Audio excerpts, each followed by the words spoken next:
Hey guys, it's 5:30, which means it is the start of Project Esports for November 26, 2018. December's around the corner. We've updated our logo to the Christmas theme. It is the holiday season. It is time. But that is not why you're here today. You're here to listen to us talk esports, and there's plenty of it, especially League of Legends. But James is gone, so luckily I'm going to introduce our guest first. We have Thomas Baker along with us, and luckily he is going to be one of the TGH, the Game House's League of Legends experts. So besides that, tell everyone a little bit about yourself. Hey everybody, Thomas Baker here. That is really all that I do in the esports world. I cover professional League of Legends for the Game Haus. I mostly write articles on the site a couple times a week, but I do have a couple of interviews up on YouTube. I've been involved in the LCS Weekly podcast in the past, but that's really it. I like to play, but I'm not very good. So And he's I just watch downplaying better people play. one of his biggest interviews that just came out a couple weeks ago was with Cody Sun, the very first interview after everything we talked about here on the show. So do go check that out on the Game House's Twitter. I mean, it's already got a lot of people watching it, so if you're into League of Legends, you've probably already watched it, but if you haven't, go and check it out. I watched through the whole thing. It was really interesting, so do go check that out.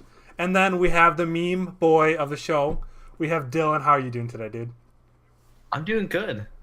You got your Overwatch hoodie on. Next week Yeah. I'm gonna be wearing mine, and we were talking about it a little bit before the show. But with that, I do think we're gonna have a lot to talk about.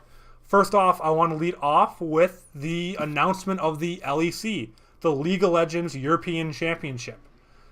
So we talked about this a couple weeks ago on the show, kind of rumors of the show, of the different teams that are going to be announced, all that kind of stuff. So I want to kind of just go through the official press release from Riot about the teams that are being involved, some of the start dates, a little bit of information behind it. So yeah, so the official teams that are going to be in it are Fnatic, Schalke 4, is that how you say it, right? Schalke. Schalke. God damn. G2, Misfits, Origin, Excel, which I feel like is a meme in itself because whenever I hear Excel, I just think Microsoft Excel. So I'm sorry for any fans of that. Rogue, SK Gaming, Splice, and Team Vitality. A lot of these were already kind of confirmed from either personal Twitter accounts, from the rumors that are kind of dropping. So this is looking pretty like what the rumors are kind of leaking. James is really excited about Origin. I mean, do you have any special ties to Origin, Thomas, or do you know why people have such an affinity for the organization? Yeah, Origin. So this is probably one of the most interesting narratives of the European League of Legends scene at all, like period. It is owned by and headed by this older legacy player named Xpeke, who played for Fnatic in their Season 1 World Championship when they won. Once he retired, he basically came back and created his own team called Origin, and he kind of scouted some big name players, Soaz, who had also played for Fnatic, Amazing, who at the time I think was playing on TSM as their jungler, and then Mithy was kind of another legacy support player, and then this up and coming prodigy 80 carry named Niels, who we all know now as Ven. And they came in their first, so spring 2015, they played the Challenger Series and qualify into LCS, and then that summer they qualified to Worlds, and they made it all the way into the top 4, which is as far as Fnatic made it. So essentially, everybody got hyped because this cool new organization owned by this legacy superstar player within their first split of Pro League made it top 4 at Worlds, which is really, really uncommon for a league team to do that well. But then they ended up crashing and burning. A couple of their players got went to different teams, and they kind of broke up, and then they got these lesser players, and then all kinds of rumors about poor management. And then they ended up getting relegated from the league and kind of disbanding. And then, of course, last year, they come firing back again with this new European Masters tournament. And so it's just really cool to see them back in the league, especially because they do have kind of a new management partnership with the organization that owns Astralis. Yeah. I think it's Refresh. It's Refresh. It's RF RSH. So I'm assuming they say Refresh Media would be my guess of what it's trying to do there. Some hip, cool way of saying that, yeah, they own Astralis. And something that I also thought kind of fun about Origin that kind of makes me interested in the organization is Deficio is going to be their GM, which, I mean, I'm not a big League of Legends guy, but I've heard of him. I follow him on Twitter. He's a great personality, so I loved seeing him kind of being the GM there. So I think that'll be fun. But yeah, I was just kind of curious. I mean, James was super hyped when they saw that. So I was kind of curious what he kind of knew about that. But outside of those teams, the season's going to start on Friday, January 18th.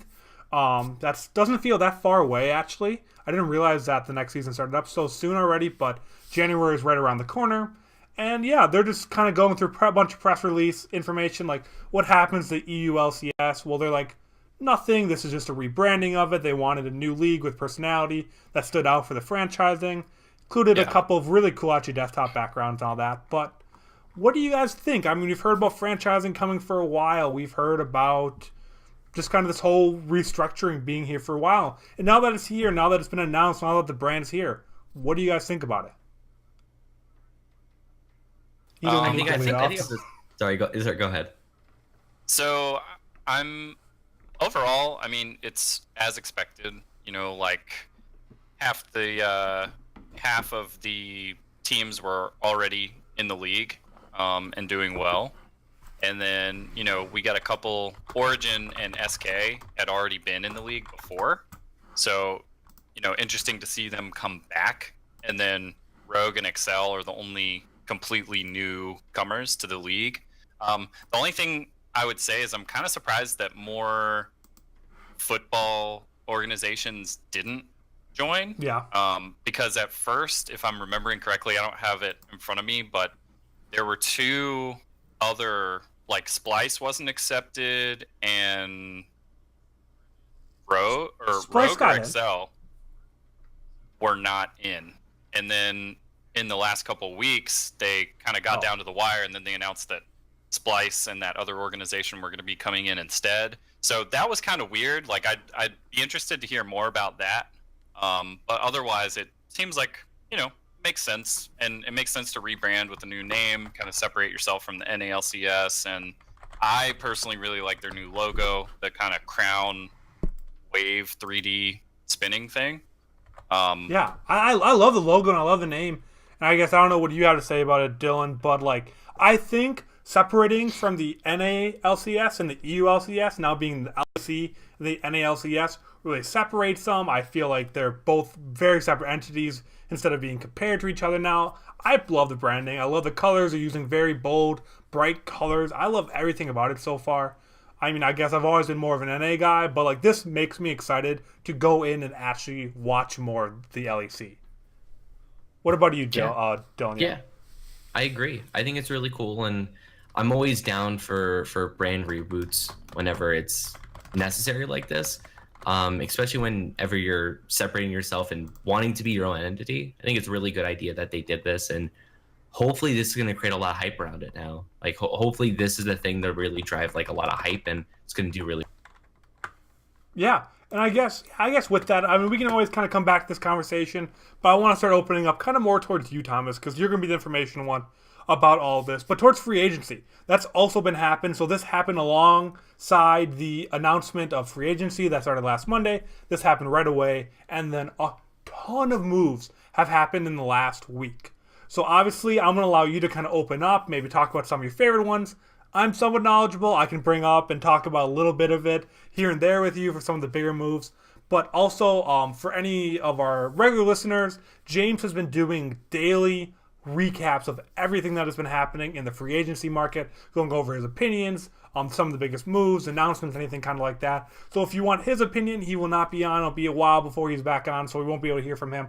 But you can go catch those. Those are all on our Twitter, so check that out. But for today's episode, we can't just ignore it. So I want to hear about what do you think are maybe 4 or 5 of the biggest moves that have happened, and maybe forming some super teams, or what do you think are going to really shift the landscape for a certain team? So, oh man, that's super hard. There's just been a lot of change. And I'm going to be because I don't have all the information in front of me about which ones are like the rumors and which ones have official announcements. Jacob Wolf over at ESPN, he's like the go-to leaks roster moves guy, and in everything that I've followed, he's been probably 95% correct, or at least even when he's off, he's only off by a little bit. Like they're going to keep them as a coach instead of a player, or that kind of thing. So that being said, my biggest interesting part of offseason for me has been essentially all of the mid lane changes. Like almost every single mid laner in the North American LCS has changed, except like Erickson. Yeah. I think he might be the only one who's sticking with his team that we know of. And even in the LEC, when you have 4 completely new orgs, like you're gonna have so many players change. But yes, like you can kind of follow this domino effect of mid laners where Ryu on 100 Thieves moved to an assistant coach, which means they need a new mid laner, so they pull Huhi, who is on CLG. Then CLG needs a new mid laner, they pull PoE, Power of Evil, from Optic. Yep. And then Optic imported Crown, who is a Korean player. Which I thought that was really interesting. Like I'd heard of Crown, and he's kind of been irrelevant for a couple years. A lot of people have been saying that he's just kind of he just hasn't been up to where he was, and I would love to see that. Right. And a lot of people are either really hyped or like kind of treating it as a meme, that he could either come back, regain his confidence, and do really well, or it's just going to kind of be a flop of a pick. So I don't know. I thought that was interesting, and I'm happy to see him come back over, because I only heard the name like when I first got in the league. Crown was kind of closer to his peak is when I started watching League of Legends, at least competitively. So I don't know. I'm happy. The name that I heard, I hadn't heard of it in forever. But the second I heard that, I'm like, I like that move, because I love redemption arcs. My favorite part about esports is you can get some really good like storylines, and him coming back over to NA and just doing well, I would love to see. But that's just maybe a personal hope, more or less.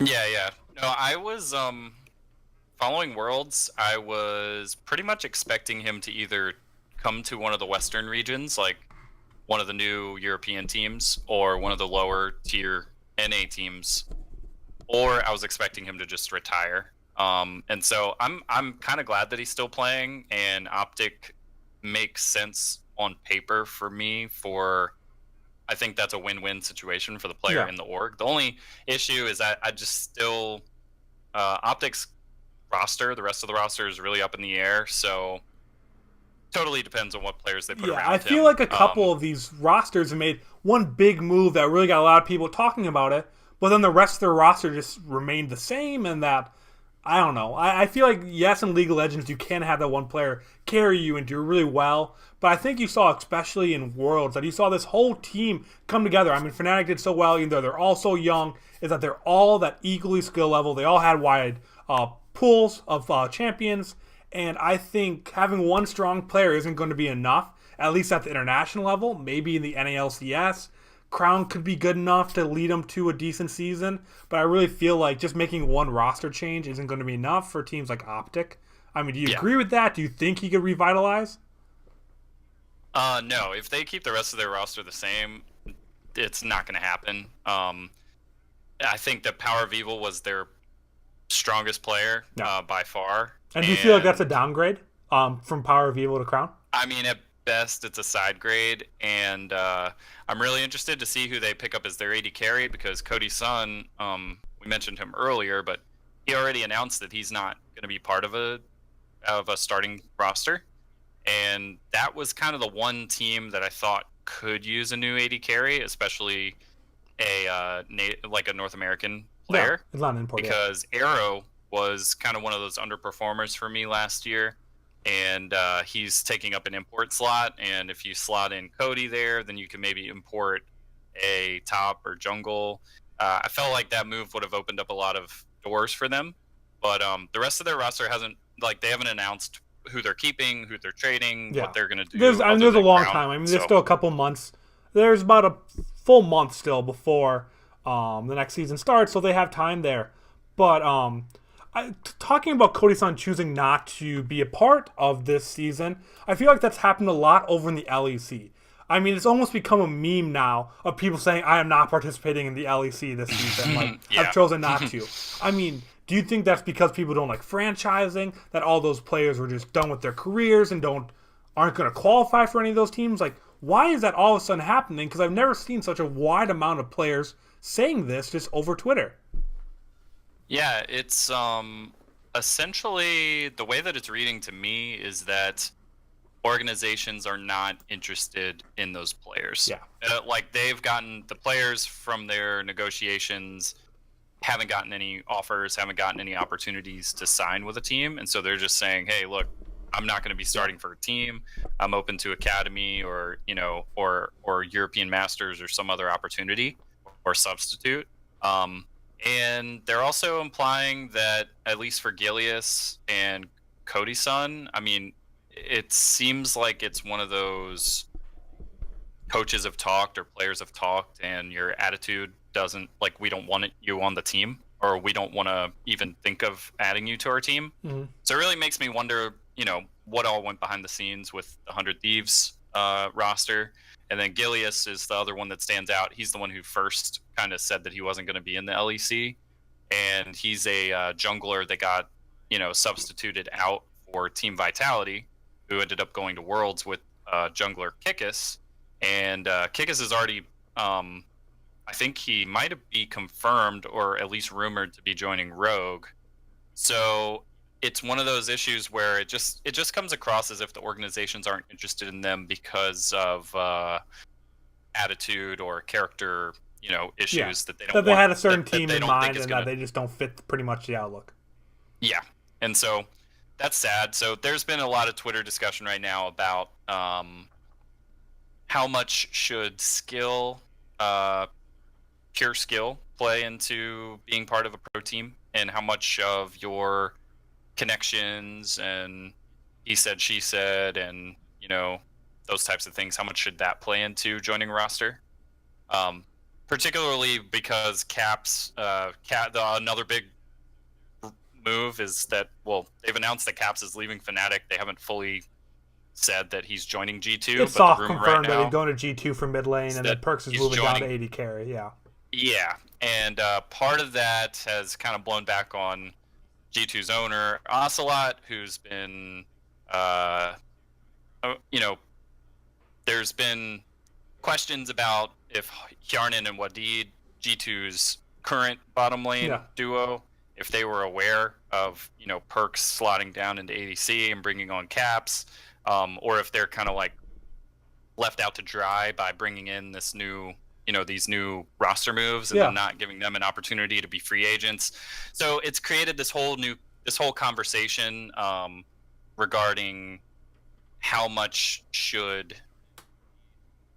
what kind of communication is going on in these off-season changes, you know, between management, coaches, and players, and between players and players, and between coaches and organizations behind the scenes. You know, like, how much should a coach's opinion of a player play into them not being able to join another team? You know, like if one coach goes to the other coach and says, hey, just so you know, this player was awful to work with. He's defiant. He doesn't follow what I say. He's always trying to, you know, get his own way. You don't really want him on your team. How much should that impact a player's opportunity with the other organizations? And I'm curious, so like from a percentage from both of you, like what percentage should skill play into it, like out of 100? So 100% you should only look at a player's skill, 0% you should look at everything. Like Dylan, what do you think in terms of all esports? Is that should personalities and fit, or should it just be pure skill? Well, I think it really can kind of be compared to just a normal like job interview. I mean, stuff like talking to old bosses is something that interviewers do. Like they will call up your old place of work and say like, oh, how was he at this last place that he worked at? And, you know, if you're a player and you are defined and you're not following the coach's rules, it's the same thing as being defined to a boss. They're going to say the same exact things. And yeah, you can show up with a really good resume, aka show up with a really high skill level. But during the interview, if you're not like super culturally fit, like you don't seem like you'll gel well with the team, then you probably won't get the spot on the team. I think a lot of this can, like I said, just apply to just getting a job anywhere else. I mean, a lot of that's 50-50. You know, you got to show up with the skill, but you also have to fit the culture at the company or the team. Yeah. Do you kind of agree with that, Thomas? A little bit. The only asterisk I would add there is that esports is, I feel like esports is very different from just a regular job when it comes to being an athlete, because you're dealing with the top 200 players, you know, like in any given game. And so your skill is already the name of the game. You know, like being a very skilled player is what gets you in the door. Yeah. And so beyond that, I think that sometimes the players are put at a bit of a disadvantage when it comes to all the, you know, owners, organizations working so closely with each other, and, you know, just coaches. I feel like, particularly League of Legends, I don't know if it's true of the other esports, but it's a very close-knit community where a lot of people are friends outside of the game, and they all live in LA, and they all kind of socialize with each other. And I don't think that necessarily like personal relationship issues should get in the way of giving a player a job. I think that's pretty unrealistic, though. I mean, any job that's like really close knit like that. I mean, I'm sure there's a ton of industries out there that are probably really small that, you know, can probably be compared. It's exact same thing of where everyone kind of knows each other, and it's not good. I mean, obviously, you would want someone to go in based on like, are they a perfect fit for the team, and are they good at the game? Like just those two things. But I mean, the name of the game is always networking. Yeah. So I mean, I agree with you on that. It shouldn't be the case, but I don't think there's a way to really separate it. Yeah. No. And that's essentially. I'm glad you got that. Yeah. I'd say that it's something that shouldn't play a role, but I agree it's totally unrealistic to expect it not to. At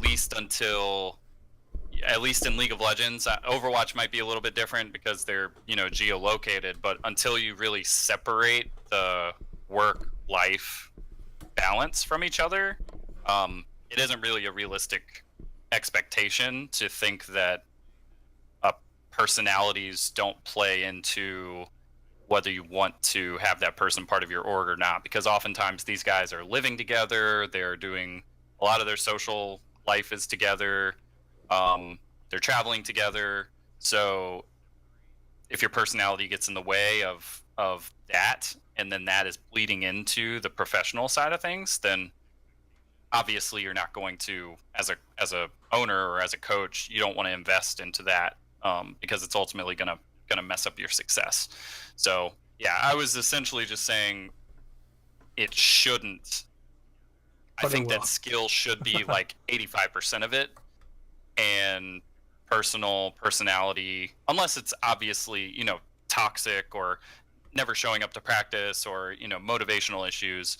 But if it's purely, I don't like this person, I don't like how they talk a certain way, or how they are more vocal than someone else, those types of things shouldn't get in the way of somebody getting a job. But I disagree. I actually disagree on that point, because let's flip that over into like a different sort of light. So what if a player shows up and they're decent, you know? I mean, like, obviously all these players are amazing, but like in terms of like being like a top 200 player, they're like, they're mediocre. They're not like number 1 or top 10 or anything. Yeah. But what if they're showing up with, you know, like real determination? They want to improve. They want to put all this stuff into here, and their personality is really bent on wanting to learn and improve, and they work well with teams. Like, they might not be a super good player, but they could have the potential there. And I think there's a lot of situations like that, and it's not purely just the negative aspects of it. Like, I think players can show a good side of personality, and that could supersede skill a lot more. I don't feel like that has as big an effect, though. I really believe that when it's top 200, that the teams, I think you just want to bring in the best players to win games. And as long as they're not, like, debilitating, toxic, just bring the best players. Even if you have someone that's top 100 but has the drive, or you could have someone that's top 20 with like whatever, let's get this done, but they win you games and the other one is just that mediocre player that's just a part of games. You want that top 20 player. No, but that person doesn't always win the games though, because you're working on a team. I know, but they had that higher. They had that higher chance of carrying, especially in League of Legends. You can have that one player carry. You look in the Worlds Finals. It was a matter of fact of which team's solo lanes carried harder in the Worlds Finals. And in League of Legends is one of those games where if you have a really good top lane or a really good bottom lane, mid lane, you can carry. So I get what you mean, and I know what you're trying to say, and I think we can kind of wrap up this conversation because I think we could go on for a full hour about this conversation. But that's why it's been that's why I was bringing it up, is because it has created this conversation on Twitter that's happening like in real time. The last few days, it's been very like a lot of the prominent casters, coaches, orgs, players, all kind of chiming in about how they feel about it. And I just think it's a really interesting conversation because I can see all the different elements to it. Regardless of my personal opinion, it's just a really interesting conversation because that is one thing that does, I think, separate esports from traditional sports right now, is how intertwined their personal and professional lives are. Yeah. And so it's kind of an unavoidable thing right now, and I'll be really interested to see how that kind of progresses as esports matures over the next 5 years, 10 years. Well, that conversation will keep going, but while we're kind of on the topic of toxic players, Dylan, let's talk about the most reformed player of all time in League of Legends history and his tournament. Yeah, so TCS is happening again, aka the Tyler1 Championship series, which is a League of Legends tournament league sort of thing brought on by Tyler1, who is very famous for being incredibly toxic and then going through his big reform. And so this is the second one, I believe, right? Yes. Yeah, so it's the second one, and it's weird is I think a good way to describe it. Tyler1 has like a interesting way of putting on this. His production's really interesting because he used a lot of green screens and he plays it up to be like Worlds, but like he does it all himself, like in his cringe. Like apartment. It's wild. I love it. I think this is like my favorite aspect of esports. Like this is like what I love a lot. And what's really interesting about this one is right now it's going through just kind of stages right now. Group stages. Yeah, group stages, and it's already getting like hundreds of thousands of concurrents. It's insane. This is bigger than just like the entire Heroes of the Storm professional scene. Times 2. So yeah, which is really sad. Yeah, the fact that I found on Twitter is that the Tyler1 Championship had like 110,000 concurrent viewers for the group stage. The Heroes of the Storm 2017 finals had 54.8 thousand concurrent users. So almost double of the largest tournament in all of Heroes of the Storm is being topped by some guy putting on a League of Legends tournament in a small apartment. Like, they're getting help. Like, League of Legends retweeted the tweet, which I thought is wild. Like, I thought that was really funny, but, like, this is now a part of the League of Legends scene. Like, the TCS is going to happen every year now, and it is now an integral part of the League of Legends scene, whether anyone wants it or not, because it brings in this huge viewership after Worlds. I mean, there should be nothing happening between now and January when the season starts up. But you have a colossal event happening and just bringing people in and getting people engaged because it's a different side of League of Legends esports that may bring people in, introduce people, maybe what people hang on to. Like, I love it. There are a lot of really cool aspects to it. Like from a League of Legends player and being used to like the pro scene so not only is he organizing the whole thing himself, and it's all kind of around his brand, it's on his Twitch channel. He keeps plugging his merch store. And his and his like powder or whatever. Reformed tanks and everything. But he's putting up like his own $50,000 prize pool, like out of his own pocket. He's organized all these teams to play against each other that are made up of popular streamers, past veteran pros, all kinds of different players that are prominent in the league community, up and comers. But he's also like gathered this really interesting cast of casters that have been kind of rotating, and it's just interesting. And then they're also playing on the live patch. You know, in the pro scene, it's always like a couple patches behind, but now it's like it's preseason for the live League of Legends client, where all these new changes have come through, and so no one really knows what the meta is, and so you just get all these really interesting elements kind of coming together that makes it so fun and engaging to watch, because the casters don't really know what to expect. The fans certainly don't know what to expect. I don't even think most of the players in the game know what the draft is going to be like. Like, some of them are one tricks, some of them are, you know, and so it's all over the place, and it's just really, it's a different flavor, you know. Sometimes you just want that fast food. You don't want to go to the, you know, the fine dining restaurant. You just want something that's the buffet style, you know, where you just get to go all out and just have fun, and there's something for everybody, you know. So I actually wanted to go back and talk about the rotating casters, because that part was really interesting. So what he was doing was bringing in, it felt like just any streamer, like any popular streamer. That's what it felt like. And I don't know if you guys saw the clip, but Disguised Toast, who got his fame kind of streaming Hearthstone, and then now he's in the offline TV house.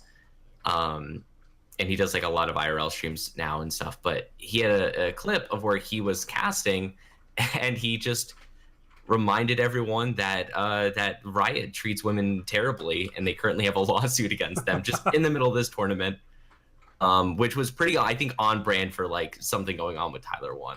Mm-hmm. Which all the more reasons why I find it crazy that League of Legends like supports this, like. And this was before they retweeted the link too, which was wild.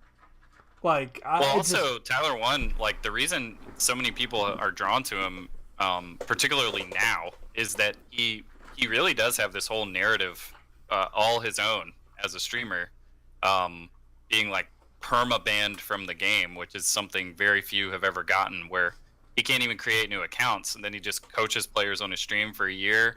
Eventually gets like a little bit of leeway with Riot to start playing again, and he really has like, I remember watching him a couple of years ago. I could not stand him. I couldn't stand watching his stream. I thought it was awful. Like, I don't enjoy that toxic. I know some people enjoy watching the meltdowns. I don't. I just. But now, like, I saw him in the show match at the summer finals in Oakland, and it was hilarious. And then he was doing like a weird partnership with WWE, NXT, you know, like show match and stuff like that. Yeah, it's just so bizarre to see him, you know, like, he is like a powerful tool for the game, like for branding the game, for you know, and for League people of to Legends get interested. Can't turn their back on him until he decides to be done, because he is such an integral part of this community now. Whether they want him or not, they created his power by banning him, unbanning him, giving the spotlight at some of these bigger events he's been talking about too. Like, they've created this monster, and now they have to support him whether they want it or not, because he is such a huge part of the base. I mean, if League of Legends ever has super high viewership, it's because he's streaming. I mean, he is like a ninja tier. He is like Dr. Disrespect. He leads his respective game for viewers, and like that game drops drastically on Twitch without them streaming. So like they have no choice but to support him. I feel like he has more power over Riot than they have the other way around, which is curious. I love seeing it. It creates a very interesting dynamic, and it allows him to do whatever he's doing now. But I don't know. It could come back to bite him, because I mean, obviously Riot doesn't want on something they're promoting being reminded that they have a lawsuit. Like, that's not something they're actively trying to talk about right now. So, but they can't turn their back on it. But is there anything else you want to talk about with this? I mean, we have a couple more stories I want to talk about, but we can happily talk about this a little longer if you guys have anything else you want to add on. Yeah, so I have one more thing to kind of end it on. I just want to know what you guys think. What do you think finals concurrents are going to be? 3 to 400,000. Yeah, I would agree. I have no idea what to expect. It could be so big. I mean, what did Tyler's return stream? top 300,000. I think this could top 300,000 easily. I think 3 to 4 would be safe. I could see it going up. I could not see it being lower than 250. Oh yeah, no, not below 250 for sure. I could see it. I could be seeing it be huge. So I'd love to see that, and that's coming up next week, I believe. I don't even know when the next round is. I don't think any of us do. I don't either. We will tweet that out when we know of the next round coming up, so that you guys can follow along that, and we'll talk about it after it happens and all that kind of stuff too. But before we kind of go into our little mid-show ad roll thing, I wanted to talk about the most Canadian thing to ever happen. It wasn't really on the show log before. It happened right before. But it does seem as if we are going to find out the branding of the Vancouver Overwatch team this Saturday. And do you know why it's the most Canadian thing ever? Because it is going to be between the first and second period of the Canucks hockey game on Saturday. On the ice, they're going to reveal the Overwatch branding, which, I mean, it makes sense. They're owned by the same group. I mean, try and get your Canucks fans excited about Overwatch. I just think it's such a weird way to do it, but it also makes perfect sense to me. What do you guys just kind of think about this? Like, it's not much news, but we're finally going to hear about it at least.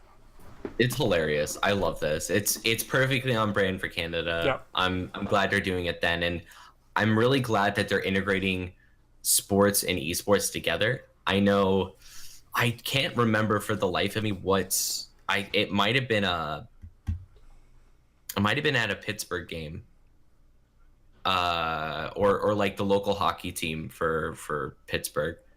They had like Overwatch there as well. Well, at the Bucks game I went to last year, when Bucks Gaming was just being announced, they had them all come down on stage and like did a little graphic and like introduced all of them and stuff too. So like this crossover does happen sometimes, but I just think this is such a big announcement to happen as a crossover. It seems like something that would happen like the week after the announcement. Like, hey, we announced this new Overwatch team. Learn more about it. No, we are making a major esports announcement in between intermissions of a hockey game. Yeah, like that's the really cool part. Because in League of Legends, for example, the North American League franchised this past year in 2018, and the Golden State Warriors got a team. Yeah, the Golden Guardians. And they have the Golden Guardians, and so of course they were constantly threading those two organizations. Like they would bring the Golden Guardians team onto the halftime, onto the court. And they would, do different photo ops and stuff with the players. And then also Misfits, they're tied to the Miami Heat.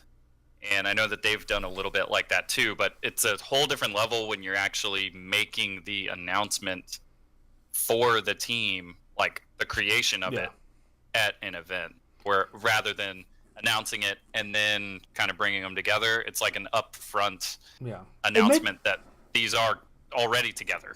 I mean, it makes sense. I mean, we don't think about it, but the demographics, especially between the NBA and esports, is very, very similar at young males. And I think I wouldn't doubt hockey wouldn't be too far off either. So, like, the hockey and the NBA and the esports crossover, it makes more sense than a lot of people originally think about it. Not only because of ownership, but who do you think goes to hockey games? I mean, probably 18 to 30-year-old males, pretty close to what the esports kind of like target market is a lot of times. So like these demographics do line up, so it makes more sense there. I'm sure that game will be sold out between traditional hockey fans and esports fans.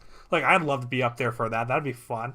But so I like the crossover. I thought it was funny because what better way to announce it? So are they announcing the actual like name of the team, the colors, like that, the logo and that? I just saw a Reddit post. Assume so. I'd assume so. I don't know how much you're gonna do. I doubt we'll get a roster reveal.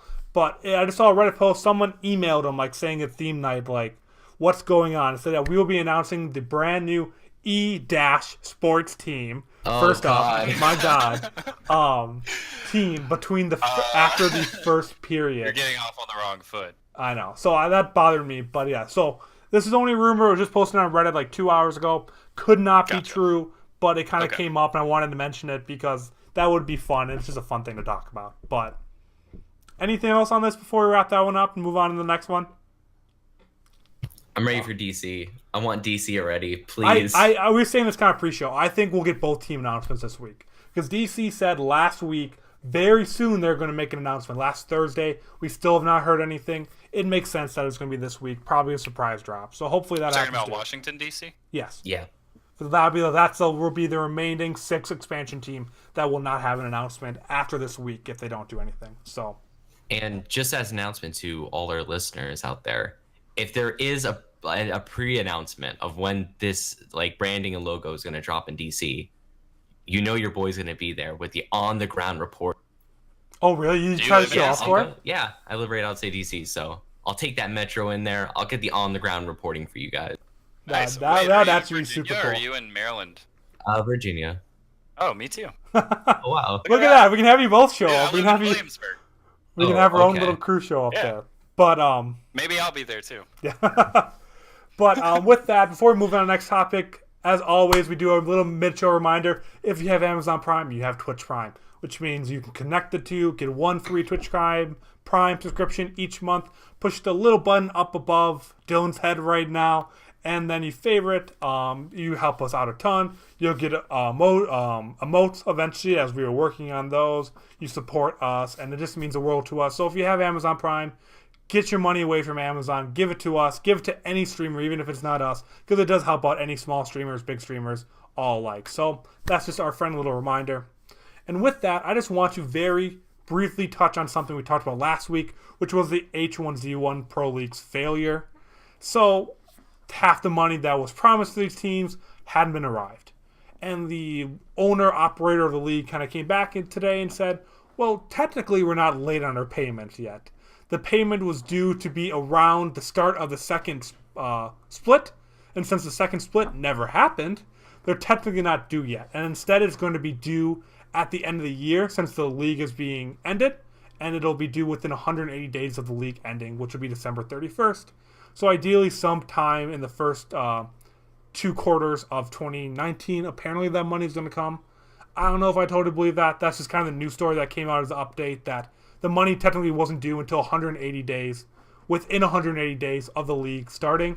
And since they kept pushing it back, they technically didn't need to pay. Seems kind of sketchy, but nice. That's a little bit of an update there, just so that we kind of wrap up that news story. And maybe if the money ever does show up, we'll talk about it again. But wanted to bring that up. One other short story before we move into, hopefully the last one with Dylan, is going to be Splice. So we've mentioned Splice earlier today. They got a League of Legends spot. They are also the team behind the Toronto Defiant. So they have pretty much a spot in 2 of the biggest kind of leagues in the world right now in terms of esports.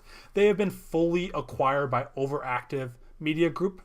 So there's already a partnership, I don't know if a part buyout, something kind of like that, for when the Overwatch team was announced. The Overactive Media owns Overwatch spot, and Splice was operating it for them.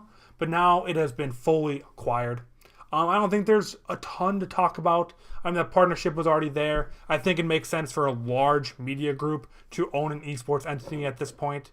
I mean, even looking through there's not any big bullet points or anything kind of like that.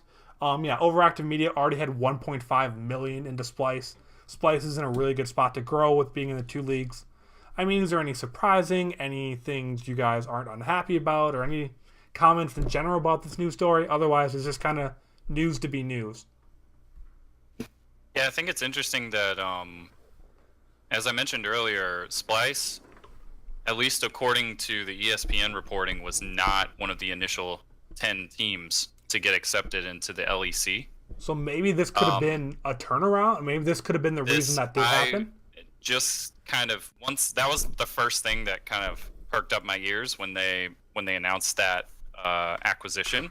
Well, I was curious if that is connected in any way to the switch to then accepting Splice.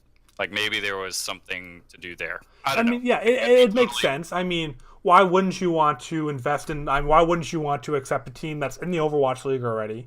So they're all very already involved in esports and all that kind of stuff. Splice has been around for a while, which is like, okay, like maybe, like sure, they're a big org, but do they have the big money that they need? But then when you go and have someone come buy out the company that's already invested millions into the team, obviously has more money to put in, like, in that sense it makes sense. And that is something I was going to bring up if you guys didn't. Like, that does make sense of why you flip that switch. Is like, okay, if we're choosing between these two, well, this one now has a huge media corporation backing them. They're in the Overwatch League already. Like, you have all that push and the goodwill, like I think it makes sense to switch that team out. So, Dylan, or just news to be news? It's news. Yeah, it's something to mention just because they are such a kind of a big team right now because they are in both leagues. I feel like it's important enough to at least mention it, but I didn't have any real talking points on it. Just wanted to throw it in there. So with that, we do have one last story, and I think this just kind of goes to show a little bit about how behind we are maybe in terms of esports compared to Canada, and not Canada, China. We'll start with Steve. Close enough, I guess. What do you got? What do you got, Dylan? Yeah, so in China, Hangzhou, pretty sure I'm pronouncing that correctly. They're opening up like an esports. They call it an esports city, but a better way to kind of describe it is that like an section of Hangzhou it's like an esports district sort of. So it's going to be about 10.5 square miles. So that's about half the size of Manhattan. Well, I'm glad you converted that. I was just about to convert that. I'm like 17 square meters. Like, what is that? I prepped for this. I was all ready. He's got his calculator and everything. Yeah, but yeah, so it's like half the size of Manhattan, which is really big. Yeah. Like 10 square miles is huge. So basically, it's just going to be a bunch of different esports facilities there. And the Chinese government's paying for this. It's like $280 million, which is a giant investment into esports for China, which totally makes sense. Everyone loves esports there, apparently. Well, they had 3 Overwatch teams. I mean, they're growing in terms of Overwatch. I mean, they're involved in every other esport. I mean, it makes sense. So much investment's already going in there. And I mean, they're expecting that this is going to bring in a lot of money too. I mean, they spent $280 million on it, but they're expected that it'll bring over $140 million in tax revenue alone.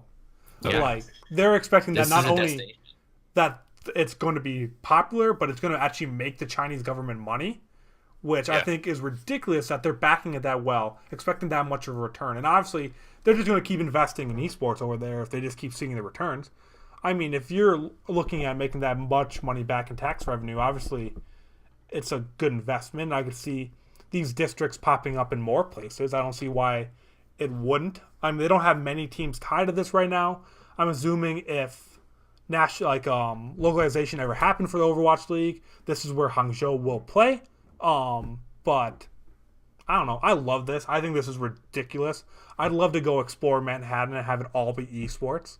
I mean, I think anyone in the industry. Yeah, I'm would interested love to see like what that means. Like what all will be in there. It's probably mostly just giant arenas. Will probably take up most of that. There'll probably be a handful of arenas. I mean, you can kind of see a picture of it. So it is open now. So the pictures like we saw in the article and stuff, like that's actually what it looks like in it. And I see like 2 huge arenas with probably hotels, food places. Looks like a little boardwalk down by the water. So it's kind of going to be more like an entertainment kind of industry, but have all of the main attractions be esports centric.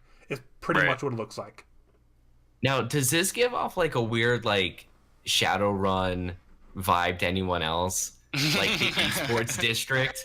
Like this really, like, I don't know, just something about that. Just like, I love the idea of it because it's really like futuristic and like kind even of just the design of it looks very rounded. It does look very futuristic. Like when I first saw it, I thought these were like renderings of the future. Like, no, this is what it actually looks like. So not like the future, but like when it was going to be built. I didn't mean like 2028. Like I meant like. No, I think that was the perfect way to describe it. I love that. It does look really cool, and I'd love to visit. Like, if I ever do get over to China, this is 100% on my list to check out because that is just such a cool thing that, like, I could see happening in the U.S. at some point. I don't know if it's ever going to be this big because this big, it has to be somewhere in California, and there's just not space anywhere in California because that's where all the heart of esports is in terms of the U.S., and you couldn't plop this into the middle of a city like you can in China. Like, something could happen, but it will never be this size. And I think, to an extent, at least in terms of government backing, I think esports will be behind China for a while. Yeah, it really will.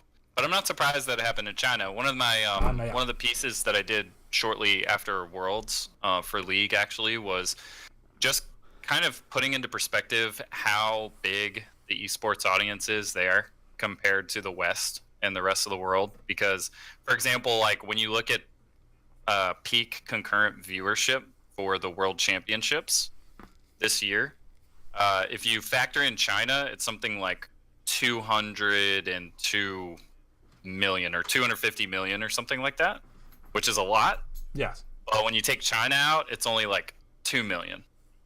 You know, it's ridiculous. So it's literally like 1%. Yeah, it's like 20 times. It's 20 times 99% is Chinese and 1% is everyone else, which is just crazy discrepancy. And when you look at the top 20 highest peak esports concurrent viewership at various events like ever, almost all of them involve Chinese. You know, when you have to include the Chinese viewership or else it just drops way off. It'll be invitationals, like you'll have an invitational that is in China or like the Asia region that gets more viewership than like a final that is just 2 Western teams. Because of the just because it's Chinese, there's that big of an audience there. I mean, it helps. I mean, it's just crazy to think that the esports, the amount of people that watch esports in China is almost the same size of the United States. What, the United States is 320 million or something? They have over 200 million people watching esports in China. Like, first off, the country's so much larger compared to it. Yeah. But even so, the adoption rate of esports and the acceptance of it is just much larger over there, too. So that does kind of land out. But I just think that's crazy to think of how big the Chinese market is. So it makes sense that they invest 280 million and they're going to make their money back because there's that large of an audience.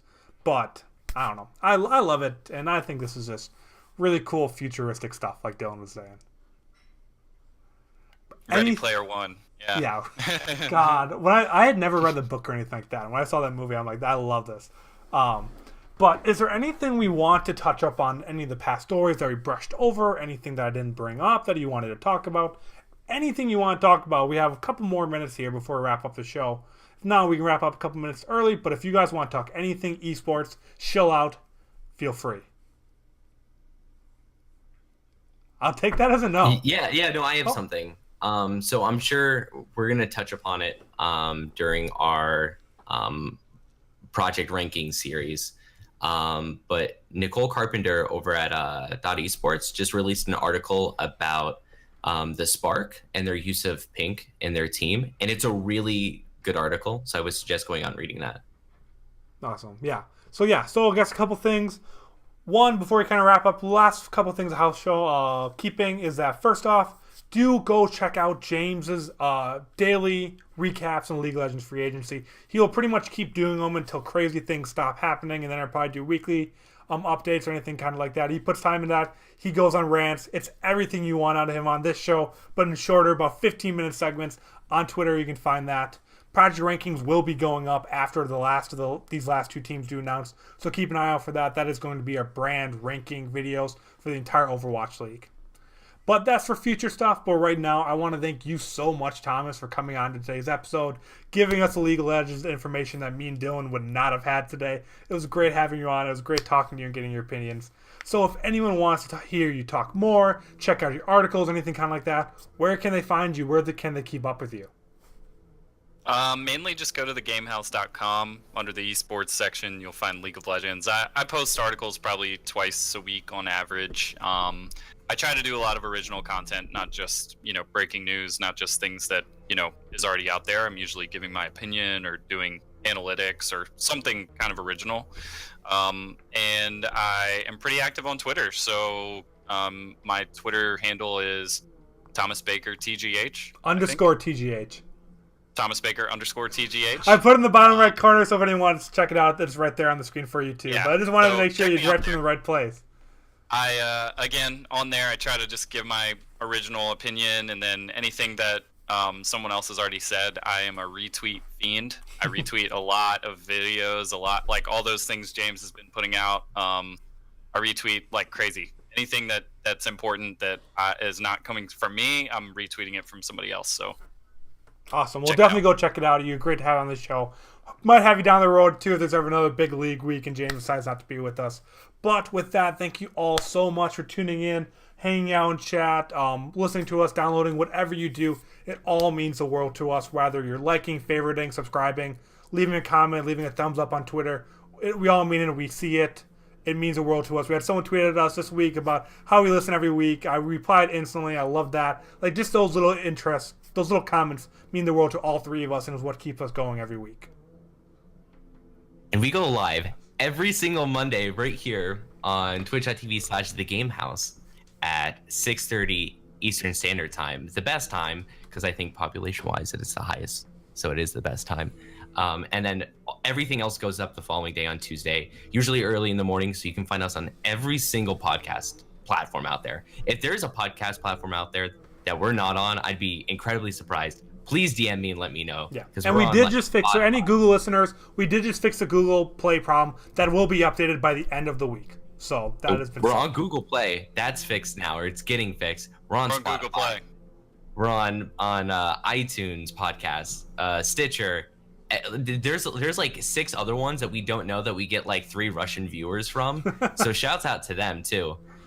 Everywhere you could possibly think of. And then we're also on YouTube the following day, over at the Game House's YouTube page.